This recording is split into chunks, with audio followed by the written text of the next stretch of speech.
Hi guys, today I am hoping to talk to you about Google Trends, which is a great free tool that I love using just to have fun and games and check out what's going on in the world of search demand. Basically, you can go to Google Trends any old time you fancy. It does default to the US, which isn't super handy if you're in another territory. So I just go to the top and select Australia, not Austria. And then you can have a really good look at what has been going on in Australia through search demand. So Google gives us some suggestions that it's already pulled into a little mini data story for us. So it'll show us what we searched for last year in the year 2020, which was a pretty big year for us in terms of news. Remember, it kicked off with bushfires. Then about a year ago, we all ended up with coronavirus problems. And we also had the US election, which clearly gripped Australians because it actually beat coronavirus as an overall search term. And you can see the types of figures that we were interested in Googling. You can see figures that lost search demands, or, oh, no, actually, that looks like people who died. Very sad. We can look at global figures, we can look at different sports, and we can look at topics. So it's kind of interesting. Google Trends is all there so you can see the data, and Google likes to share its search demand data not in super granular detail, but in enough detail to make sure people are writing content about stuff they know is interesting.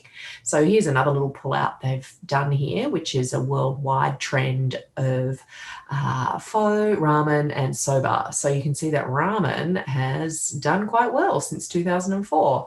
But these are the types of really interesting searches you can have some fun with, right? So I like to go to home and say I'm doing a story on let's make it up. I'm doing a story about real estate trends in Bondi, Sydney, versus, let's call it another beach, Cronulla.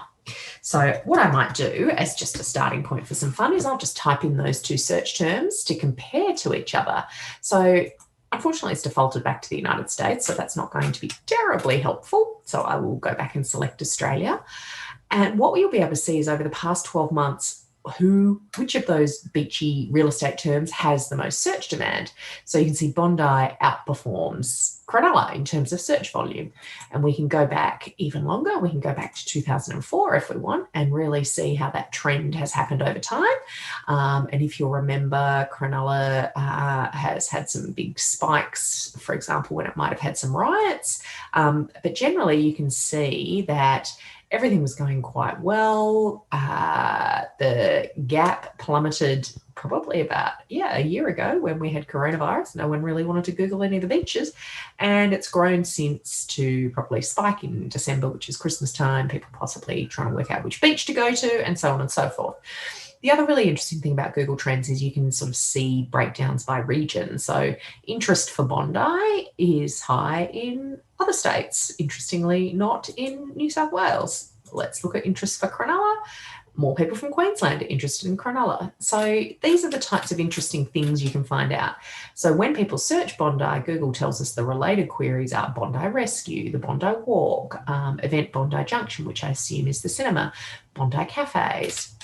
Related queries to Cronulla are Cronulla Beach, Cronulla Riots, for sale Cronulla. So there's my real estate term. Cronulla Golf, Cronulla Golf Club. So it's kind of, I think, quite fascinating. Another really interesting trend search you can do is, let's look at Scott Morrison versus Anthony Albanese, because not that you go and get your news by Googling these people, but that's the leader of our country is Scott Morrison, and the opposition leader is Anthony Albanese for now. Sometimes the search terms don't like to stick, so you do just have to fiddle around like I'm doing. And let's have a look over time from 2004 to the present. Well, there's not very much information, is there? Doesn't really kick off until 2018. So why don't we narrow that time frame and maybe go past 5 years to see the trend lines. So we've got Anthony in blue and Scott Morrison in red. So you can see Scott Morrison obviously is the Prime Minister. So come this time, people started Googling his name in different volumes to Anthony Albanese. So another interesting term based on that search might be to look at the Australian Liberal Party versus the Australian Labor Party. I think it's called the Liberal Party of Australia. So we'll use that search term and then we'll compare that with Australian Labor Party, which, by the way, how you spell things does kind of count. Australian Labor Party is its official name, but that doesn't mean people use it to search. So they might just use Labor or Labor Party. But let's take a look. Interest over time over the past 5 years. So this is kind of fascinating, right? So it's shown us that back in 2016, look at the Greens. They had a big spike in demand.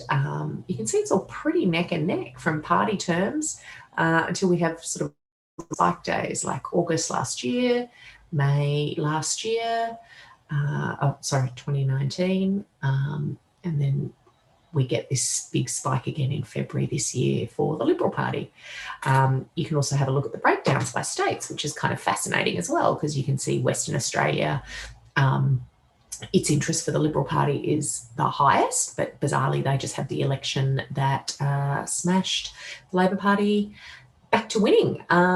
You can see Northern Territory is probably the only state in Australia that has no search demand for the Liberal Party, but that I believe is because they don't have a Liberal Party there. They're called the country, they're called something different. So you can see the search demand validating that. And you can see in Queensland, the Greens, the demand for the Australian Greens is kind of interesting. Same in Victoria, whereas it's less in New South Wales and South Australia. So again, Google Trends, I find it completely fascinating. I'd love to search, let's have a look at, let's look at some interesting professions, graphic design. Let's select that versus digital design. Let's select that. So you can sort of see how people's terms versus maybe UX design. So they're all kind of similar terms for slightly different things, but you can see which term people use more of by going to Google Trends. So you can see that more people use the term graphic design and search under that term than they do digital design or UX design. But what you see when you get a little bit more granular is that you start to see little spikes. And what you really want to look for is whether there's going to be a trending divergence. So is there going to be a point in time where people don't use the term graphic design, but maybe they use digital design? You can see different states will use different terms. So Tasmania and the Northern Territory don't use digital design or UX design at all, which is kind of fascinating. And here's the related queries that go with these terms. So for graphic design, related queries are Canva, which is a fantastic tool that I use myself. Graphic design is my passion, diploma of graphic design and graphic design apps. And then when you look at digital design, the related queries are digital marketing, digital smile design, which might be a brand. And then for UX, there's very little data, which is why they display this. And you can see the related term is really UX design course. So look, that's my little tour of Google Trends. I do urge you to have a play. I find it fascinating, free data that we can all look at just for fun. And it's great when you're researching a story and trying to work out where trends are coming from.